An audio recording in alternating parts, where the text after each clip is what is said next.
Airport కనెక్టివిటీపై BJP MLA Vishnukumar Raju సంచలన వ్యాఖ్యలు చేశారు. సరైన రౌడ్లు, మౌలిక సదుపాయాలు లేకుండా విమానాశ్రయాన్ని ప్రారంభిస్తే ప్రయాణికులకు నరకమేనని హెచ్చరించారు. ఎయిర్పోర్ట్ చేరుకోవడానికే 2 గంటలు పడుతోందని, విమాన ప్రయాణం కంటే ఇదే ఎక్కువ సమయమని ఆవేదన వ్యక్తం చేస్తూ యుద్ధ ప్రాతిపదికన ప్రత్యామ్నాయ మార్గాలు నిర్మించాలని డిమాండ్ చేశారు.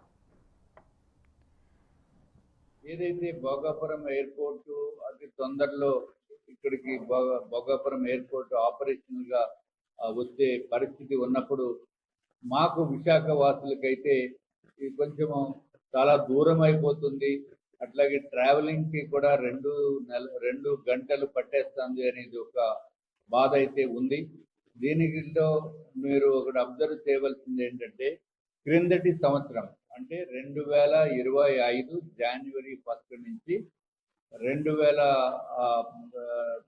డిసెంబర్ 31 వరకు 2025 అంటే పూర్తి ఒక సంవత్సరం కాలంలో విశాఖ ఎయిర్పోర్ట్ నుంచి 29,63,000 మంది ప్యాసింజర్స్ ట్రావెల్ చేయటం జరిగింది. అంటే వెళ్ళేవారు వచ్చేవారు, అంటే సుమారు 30 లక్షల మంది అక్కడ విశాఖపట్నం నుంచి ఎయిర్పోర్టు వాడుకోవటం జరిగింది.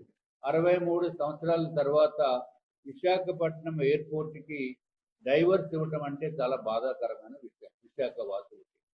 ఎందుకంటే అక్కడ నుంచి మళ్ళీ ఇక్కడ భోగాపురం రావాలంటే 2 అవర్స్ ప్రయాణం పడుతుంది. అట్లాగే రోడ్స్ ఇంకా కంప్లీట్ అయ్యే పరిస్థితి ఉంది. కాబట్టి ఇక్కడ వారికైతే కన్వీనియంట్.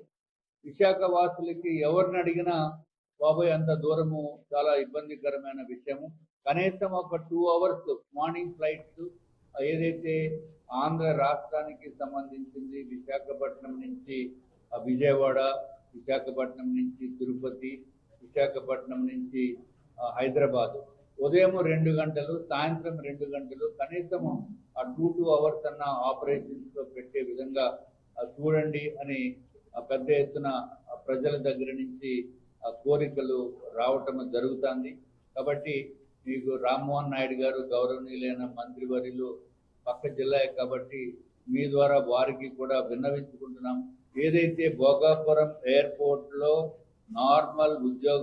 నార్మల్ గా చిన్న ఉద్యోగాలకి కూడా అది ఈ చుట్టుపక్కల జిల్లాల వారికి కూడా ఇవ్వటం లేదు అనేది మాకు వస్తున్న సమాచారం. అది